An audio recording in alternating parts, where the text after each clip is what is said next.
Hey everyone, so thanks for joining for another video. Today I have another top 10 list. So these are the top 10, and I think I might actually have a bonus one in here as well. But 10 items under $100 that I'm very appreciative to have in the shop. I have already done a list of the top 10 shop essentials under $10, under $25, under $50. And now we're at $100. I wouldn't necessarily call these essentials, but they're ones that really help me in my shop, and they're all under $100 US and ones that I like to use. This is probably the second to last one in this series. I'll probably do one under $250 as well and then cut it off then. So let's take a look at these 10 plus one, I believe, tools and accessories under $100, and I'll explain why I like them. All right, so let's get things started with my 8-inch Dado stack. So this is the Freud SD208.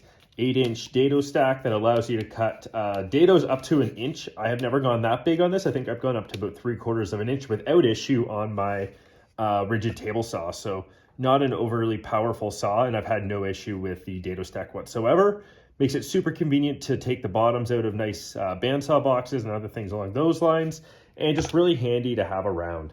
So this is the 8-inch version that retails for around $100 US, I think 130 Canadian.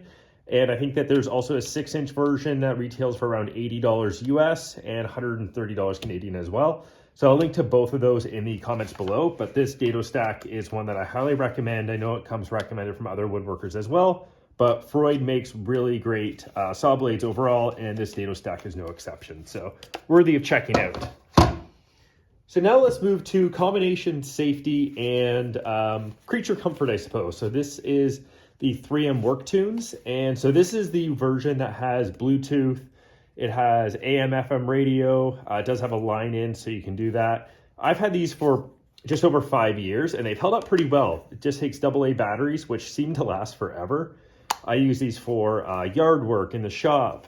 Really nice way for me to listen to podcasts. So I really only use Bluetooth on these. So in the description below, I'll actually just link to, I think, the Bluetooth only. Maybe I'll link to these ones as well.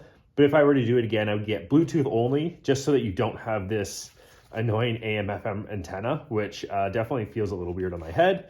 And I think that these ones are around like $60 US, $80 to $100 Canadian, and the Bluetooth only ones I think are around $50 US. So probably would squeeze in that $50 essential range, but not always. So definitely check them out. It's both hearing protection and gives you pretty good audio quality at the same time. So keeping on the train of audio, and that is my simple Bluetooth speaker from DeWalt. So just a simple Bluetooth speaker. It can take a battery on the back. It also has a power cable that you can plug into it. It does take auxiliary and USB if you want. And just the small one. So this guy, I think, retails for it's not too expensive. I think that it's right around $80. And I think that they've changed the design of this. So I think it's now a squattier one. So I'll link to that one because it's actually available. So around $80 US and $100 Canadian, and just handy to have around. As much as I want the larger DeWalt speaker to have in the shop and provide more of a charging solution, they're $250 Canadian. So this was a cheap guy, and it's held up really well for the last 5 years. And I definitely recommend checking out whatever battery system you're on. So if you're on, whether you're on Ridgid or whether you're on Milwaukee, just go with whatever battery system you have. And most of them make a small speaker that's Bluetooth only, as well as then the larger ones that are a little more expensive. So now moving to a tool that seems to be a little all over the place on YouTube, with people that love it, people that hate it, and people that get paid to promote it. So I don't get paid to promote it, and that is the Micro-jig Grr-ripper. And this is super handy. So it's not cheap. I think it comes in around $60 US and around $100 Canadian. But really nice push block for a table saw. It's highly adjustable, which I actually do use all the time. So you can slide this along. And you can see that I've actually hit the blade a couple times with it. Not that my fingers would have been there. But you could actually move this over. You could have a thinner space. So if you want to run right alongside a thin cut, you can adjust this up and down. And I do have some of the other accessories that came with this version, which is the one that I'll link below. But to me, the gripper has been a super handy tool. I know it may be expensive for essentially like 3D printed plastic, or that's what it feels like. But I've loved it. It's gotten a lot of use over the probably 4 years that I've had. And yeah, I've never followed the instructions here of keep clean with denatured or rubbing alcohol. I've never done that, but I probably should clean up the sawdust and then bring back the grip. So anyways, really good buy for me. Your mileage may vary. Very diversive topic on YouTube. So now let's move to a couple hand tools. And first of all, we have my Veritas marking gauge. So this is a dual marking gauge. It was the 40th anniversary version, but I'll link to the one that's currently available from Lee Valley. And high quality stainless steel, made in Canada, easy to adjust, has really nice cutting wheels on the end, and just an absolutely fantastic marking gauge. Not super expensive. I think that it's around $80 Canadian, I think 65 US. Could be off a little bit on that, but it is definitely under $100. And I highly recommend checking out some of Veritas's products if you are in the market for high-end hand tools and measuring and marking tools. Compares pretty closely with Lee Nielsen in the US. But yeah, worthy of checking out and one of my favorite tools. I always get excited when I bring this out. It's very hefty for such a small device. Okay, so moving along, we have the DeWalt Oscillating Multi-Tool, and this is a cordless version, so the 20 volt max. Retails for right around $100 US. I mean, I think it's on sale for $99 almost all the time at retailers and on Amazon. I'll put a link below. I think closer to $130 Canadian. I get a ton of use out of this. So whether it is for home improvement work using drywall, which is the blade that I currently have on here, cleaning up scrap lumber, even like sometimes just taking a little bit off a nice piece of furniture when a router just won't fit. So the Oscillating Multi-Tool is definitely something that I held off on for a long time. I've only had it for about 9 months now, and it's a tool that has seen much more use than I ever expected it to. So quick change blades. These are just some knockoff blades I think I got from Amazon, no name, and they hold up just fine. But Oscillating Multi-Tool is definitely something to check out.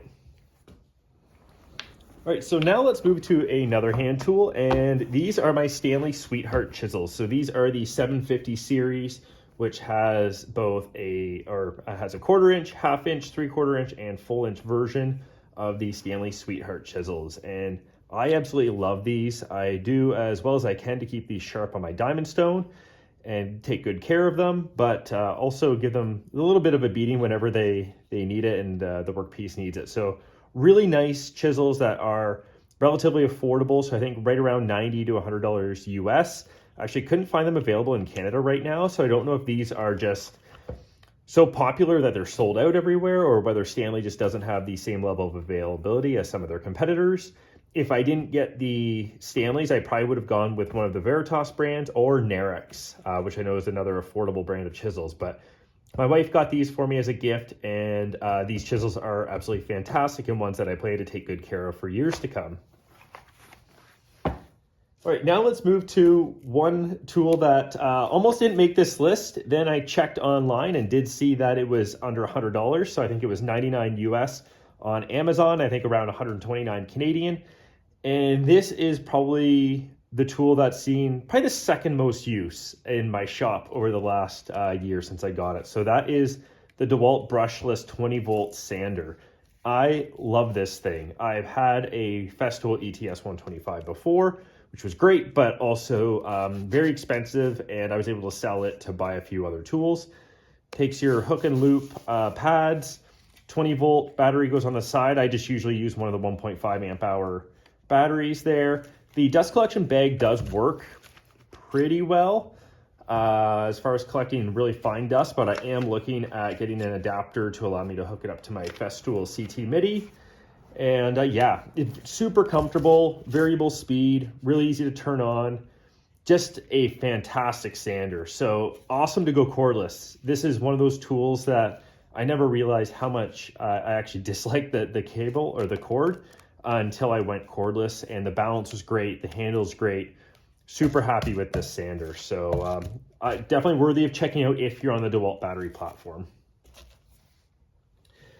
And before we go a little mobile, I want to talk about another one, and that is my Bessey K-Body REVO clamps. And these are the 31 inch versions. I have 4 of these, and I use these all the time. So I find 31 inches has been probably the sweet spot for me as far as these clamps are concerned. They're heavy duty clamps. Having these in 12-inch versions or 18-inch versions would be great, but they're also very expensive. So I think that these are around $60 US and closer to $80 Canadian when you can find them. They're actually hard to find in stock. I'll put a link below, but I think it might just be at Woodcraft. So yeah, these Bessey K-body REVOs are awesome, awesome, awesome clamps that deliver a very even clamping pressure, great for fine furniture, and super happy with these overall. All right, so now we're getting mobile, and no, I'm not going to show you my bandsaw that is in desperate need of refurbishment, although I'll have another video on that in a couple of weeks. But I want to show you the mobile base. So if you have tools like a bandsaw or any other tool that could really be portable, I highly recommend getting a mobile base for it. So this one's actually from Woodcraft, even though I'm in Canada, so I don't recall how I got this. I think I must have bought it used. But this mobile base is fantastic. I'll put some links below to, I think, the Shop Vac version, which I've helped a few people put together and get in their shop. So yeah, just a mobile base in general that is big enough to fit the tools that you need mobile, highly recommend. And finally, the Ridgid Shop Vac. Hard to not include this. This thing's been a beast. So we've had this for almost 6 years at our house. It's done a lot of dry work in the shop. It's done a lot of wet work in the basement with floods. It's really held up really well. So this is the 12-gallon, 45-liter version, which I'll link to below. Available at Home Depot. Goes on sale all the time. I think right around $80 US. I think 150 Canadian is the regular price, but you can get these on sale a lot more. So we have this one in the garage, and we also have one downstairs in the basement as well. Gets a ton of use. So probably the most used tool in the shop until I get the dust extractor all hooked up, which will then take a little bit of the pressure off of this guy, but held up really well. Filters are not too expensive for it. And I just get the PowerTech. I think PowerTech is the brand, but I get their knockoff bags just to keep things tidier. So anyways, Ridgid Shop Vac is definitely a winner. All right, so there you have it. So these are 11 items that I have in my shop that I use all the time, and really ones that I think that my viewers will get a lot of use out of as well. And these are just examples of some of them. So like whether it's different radio, different oscillating tool, doesn't really matter. But I really wanted to illustrate the value that I get from all these tools. So thanks for watching, and stay tuned for more videos. Thanks.